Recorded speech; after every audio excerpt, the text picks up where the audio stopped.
વડોદરાના લામડાપુરામાં સરપંચ પુત્રીની દાદાગીરી કેસમાં હવે નવો વિવાદ સર્જાયો છે. પીડિતાના ભાઈ હાર્દિક પરમારે ગંભીર આક્ષેપ લગાવ્યા. વિડીયો બનાવનારનું નામ આપવા પોલીસ દબાણ કરતી હોવાનો આરોપ લગાવાયો છે. હથિયારધારી વિડીયો મામલે પોલીસની પૂછપરછ તેજ બની. લામડાપુરા ગામમાં હથિયારો સાથેનો વિડીયો વાયરલ થયો હતો. સરપંચ પુત્ર મુન્નાએ બહારથી માથાભારે ગેંગ બોલાવીને આતંક મચાવ્યો હતો.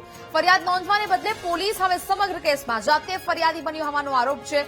વિવાદને પગલે સમગ્ર ગ્રામજનોમાં ચિંતાનો માહોલ જોવા મળી રહ્યો છે. લામડાપુર ગામમાં ચિંતાનો માહોલ હોય તેવી સ્થિતિ છે તે અહીંયા સર્જાઈ છે. હથિયારો સાથેનો વિડીયો છે તે અહીંયાથી વાયરલ થયો હતો. સરપંચ પુત્રની દાદાગીરી કેસમાં હવે આ નવો વિવાદ ઉભો થયો.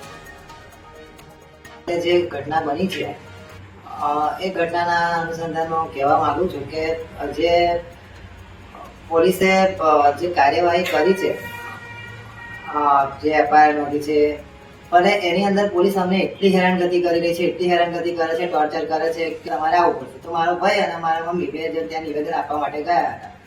તો ત્યાં જે નિવેદન આપવા ગયા તો ત્યાં અમને એ રીતે પૂછી રહ્યા છે કે ભાઈ આ વિડીયો બનાવ્યો છે કોને, કેવી રીતે બનાવ્યો છે.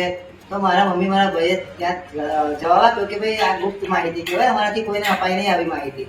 કેમ કે આવું હોય તો કોઈના જીવને જોખમ પણ થઈ શકે છે, એટલે આપણે આવી માહિતી કોઈને આપી પણ ના શકીએ. પણ તે છતાં પોલીસ એમને એટલું પ્રેશરાઇઝ કરી રહી છે, અત્યારે એટલું ટોર્ચર કરી રહી છે કે પોલીસ એવું કહે છે એમને કે તમારે આ જે વિડીયો જેને ઉતાર્યો છે એનું નામ તો આપવું જ પડશે, આવું ચાલે નહીં, નહીં તો આ કેસ બંધ થઈ જશે, તમારો મોબાઈલ જપ્ત થઈ જશે. પછી પાછું એવું કહી રહ્યા છે પોલીસ કે અમે તમારી માટે કામ કરીએ છીએ તો તમે લોકો સરખી માહિતી અમને નથી આપી દેતા.